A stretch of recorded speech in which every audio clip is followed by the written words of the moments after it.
लद्दाख के social activist Sonam Wangchuck को शुक्रवार को गिरफ्तार कर लिया गया। उन्हें राजस्थान के जोधपुर सेंट्रल जेल ले जाया गया है।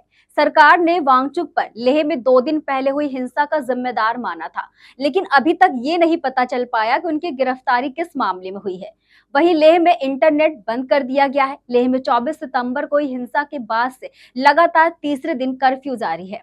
स्कूल कॉलेज शनिवार तक सभी बंद हैं। आइए अब पहले ये समझ लेते हैं कि लेह लद्दाख में आखिर हिंसा क्यों भड़की।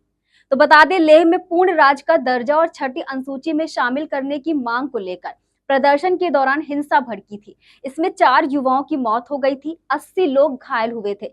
इनमें 40 पुलिसकर्मी भी शामिल हैं। अब तक इस मामले में 60 आरोपी गिरफ्तार किए गए हैं।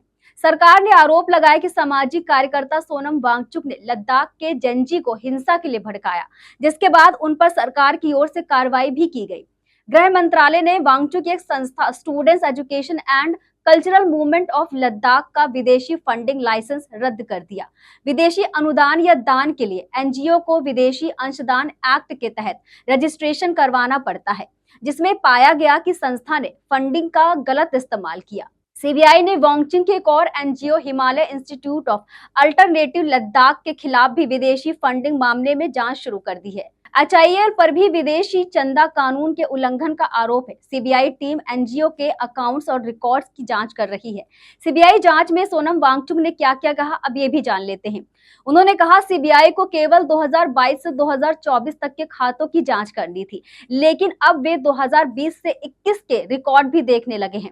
यहाँ तक कि शिकायत से बाहर के स्कूलों से भी दस्तावेज मांगे जा रहे हैं। उन्होंने आगे ये भी कहा कि पहले स्थानीय पुलिस ने उन पर राजद्रोह का केस लगाया। एक पुरानी 4 साल पहले की शिकायत भी दोबारा खोली गई, जिसमें मजदूरों को वेतन न देने का आरोप था। सोनम वांगचुक ने आगे कहा कि सरकार ने एचआईएल को दी गई जमीन का पट्टा ये कहकर रद्द कर दिया कि लीज की रकम जमा नहीं की गई, जबकि उनके पास सभी दस्तावेज मौजूद है। सरकार ने ही फीस न लेने की बात कही। उन्होंने कहा कि आयकर विभाग से भी नोटिस आया और अब सीबीआई जांच चल रही है। लद्दाख में तो टैक्स ही नहीं है, फिर भी मैं स्वेच्छा से टैक्स देता हूं। इसके बावजूद नोटिस पर नोटिस भेजी जा रही है। राजनीति हो या क्रिकेट, देश विदेश की ब्रेकिंग हो या आपके मोहल्ले की बड़ी खबर, सब मिलेगा एक ही ऐप में, सबसे तेज और भरोसेमंद। अभी डाउनलोड करें दैनिक भास्कर डिजिटल।